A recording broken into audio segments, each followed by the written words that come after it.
You've heard the phrase that success leaves clues? Well, the opposite is true. And in this video, I'm going to cover the top 5 traits that losers have in common. I'm Dr. Dan. I'm a neurostrategist. I'm passionate about the brain, and I want to bring you some clarity as it relates to success in business, in finances, and in your personal life. I know there's a lot of conflicting ideas and topics out there and people talking about it.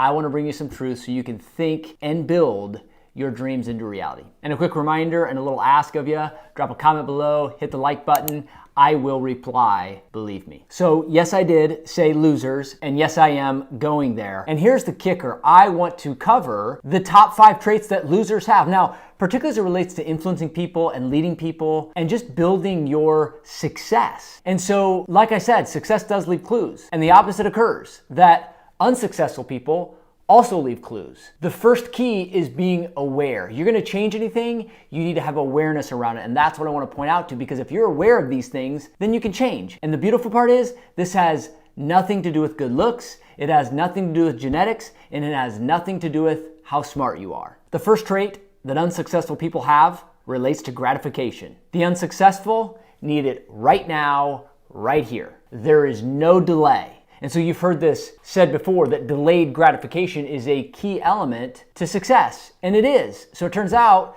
that losers or unsuccessful people or mediocre achieving people have low ability to delay gratification. I don't even want to say ability, because it's not an ability, it's a choice. Delay gratification. In 1972, Stanford professor Walter Mischel did the infamous study on the marshmallow. He took kids and he put them in a room and he gave them a marshmallow and he said, you can have that marshmallow, but if you wait till I come back, you not only get 1 marshmallow, you get 2. So they had these kids that could eat 1 marshmallow right there, right now, or if they waited, they would get 2. And they followed the results of this study.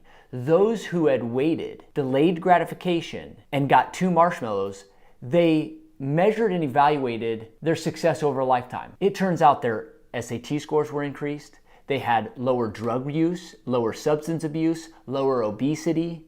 They had increased their social skills were better. So it turns out that impulse control is a huge factor in your ability to have greater success. Something that is completely your choice. It is under your full control. And so don't let this be a thing that makes you be less successful or less able to get the results that you want in your life.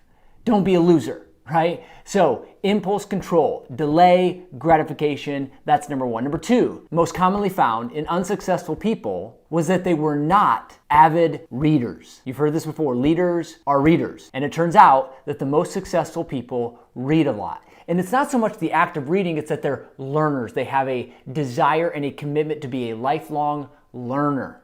So for me, I am so grateful for audiobooks, because I am not the greatest reader. In fact, when audiobooks came out, the game changed for me. I can consume books at such a fast clip now, because when I hear it, it's different than when I just read it. My mind tends to wander when I'm reading.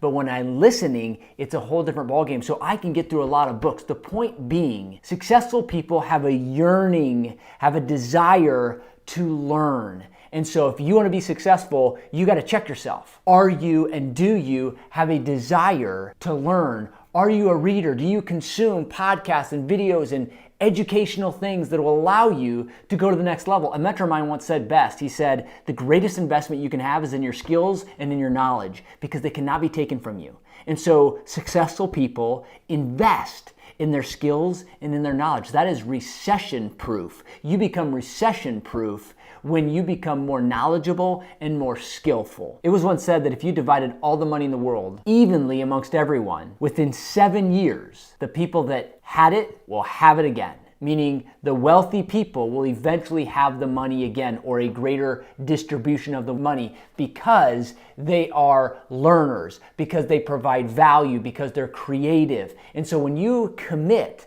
to reading, when you commit to learning, it takes your ability to earn and provide value for the world to a whole new level. So not only does reading actually help you get smarter and build synapses and rewire the brain, to be more knowledgeable, you also give yourself proof. You have evidence as to why you are valuable. And so many of us deal with this imposter syndrome that we're not worthy, that they're going to figure us out. When you read, when you learn, when you're constantly upgrading your skills, you give yourself evidence and proof as to why you do deserve the fruits of your labor. And so don't be a loser. Start reading. In fact, I did a video you could find over here on the top 5 books to influence and sell as it pertains to the neuroscience. You want to start with some books? Start with those books. Trait number 3 is a lack of perseverance. So ask yourself, do you have grit? Also known as mental strength.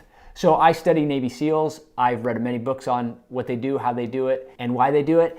And I admire their perseverance, their grit. And most of them will actually say this is a choice. It's a choice. That's the cool part. It's not talent. Research shows it's not genetic. Your ability to have mental strength and overcome and continue going is not about where you came from. It's not about how talented you are, and it's surely not about how smart or good looking you are. It all boils down to a commitment to deliberate effort over and over and over. And I love this just because I'm never the sharpest knife in the drawer, strongest guy in the room, or the smartest guy in the building. But I will show up over and over and over and do what others won't do. And so it's a choice. And so I ask you that.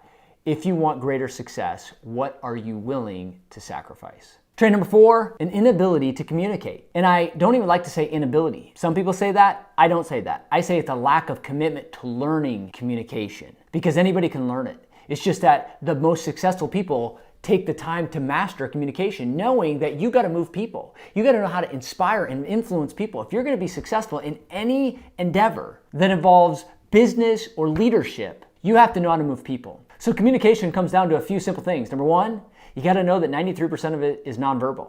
And I did a video you can find over here on that, on exactly how to maximize your communication, knowing that 93% of it is nonverbal. It's not just about your words. Masterful communicators are successful people. Successful people are masterful communicators, and they know how to master the 93% nonverbal parts of their communication. The next thing is to know that decision making, every human you're trying to influence or lead or persuade, their decision making does not come from a rational, deliberate, information-driven pathway. The parts of the brain that drive decisions or that make decisions is very irrational, it's very subconscious, it's very quick. And so when you know that, you know how to create the best communication, show up the certain way, with emotion, with passion, not with just logic and info, on how to move them into action. And the last essential with communication, if you're going to be a masterful communicator, you have to know the power of story, particularly your story. Nothing influences the human brain like a story does. And if you can nail your story and know exactly how to formulate, unpack, reverse engineer, and deliver your story, I'm telling you, you will build more trust than you'll know what to do with. People will literally bond with you that you have never experienced before. And this is how you become a successful leader. So successful leaders are successful communicators. And trait number 5, found most commonly in the most unsuccessful people, is a low relational energy. This is probably the most underreported and unknown trait of successful people. And this came from a study out of Harvard that was amazing and very groundbreaking. And it showed that those who had positive relational energy had great success. In fact, the number 1 determinant of all the factors, this one thing superseded every other factor when it comes down to somebody who is successful versus unsuccessful, and it was called positive relational energy. Those with positive relational energy guaranteed their success. So my question to you is, what type of energy are you dealing with? What type of energy do you bring to the table? Positive relational energy is energy exchanged between people that help enthuse, uplift, and renew them. So are you that? Do you bring that to the table? Because those with positive relational energy have greater levels of success. But it must be authentic, and it's not just about being nice or overly nice. You've been around people that are overly nice. Positive relational energy is different, and you have to know what you bring to the table. What's so cool about positive relational energy, it's like a plant to light. Plants will go towards light. People go towards life-giving energy. You've been around them. People that have life-giving energy, you know what they're like. You've been around them. You know how they make you feel. It's crazy because the actual research shows that not only do they increase oxytocin, this hormone of bonding, and they increase dopamine, this other hormone that makes us feel good, they also increase immunity. The people who are around uplifting, positive emotionally and positive energetic people have greater immunity, so greater health. They have lower levels of depression. They have lower levels of stress. They have lower levels of inflammation throughout their body. It's so fascinating. You can tell I dig this stuff because this study confirmed what I've known or what I've felt and what I've experienced for a long period of time. And also it's tough to coach this. You know, as a mentor and a coach to many people, it's hard for me to coach that. So I want to just encourage you that you can change it. And one of the ways you change your relational energy is you just have a deep dive. In fact, 2016, a CEO of this company, she was a founder and a CEO of her company, she came out and said she had a health challenge. In fact, she had Lyme's disease and had postpartum depression. And during this health challenge, she had a renewed sense of mental health. She had a new sense of being, a renewed purpose. And she went back and took that into her team and in her company. And she said everything changed. There was enthusiasm amongst her and her employees that was never there before. And then the brain starts kicking in. And then you have mirror neurons. When people see that, they feed on it and vice versa. It ends up being this growth that occurs, again, like a plant going to light. People want to be around positive people. That key element to success is going to be positive relational energy. So there you have it, the 5 key traits in the most unsuccessful people. We need to have delayed gratification. We need to become avid readers. We need to have great perseverance. We need to become masterful communicators. And most importantly, we have to have positive relational energy. Don't be a loser. Be successful. And the successful people do the right things. It's a choice. Those are the 5 key elements to becoming more successful. As always, we'd love to hear from you. Drop a comment, hit the subscribe. We'll see you on the next one.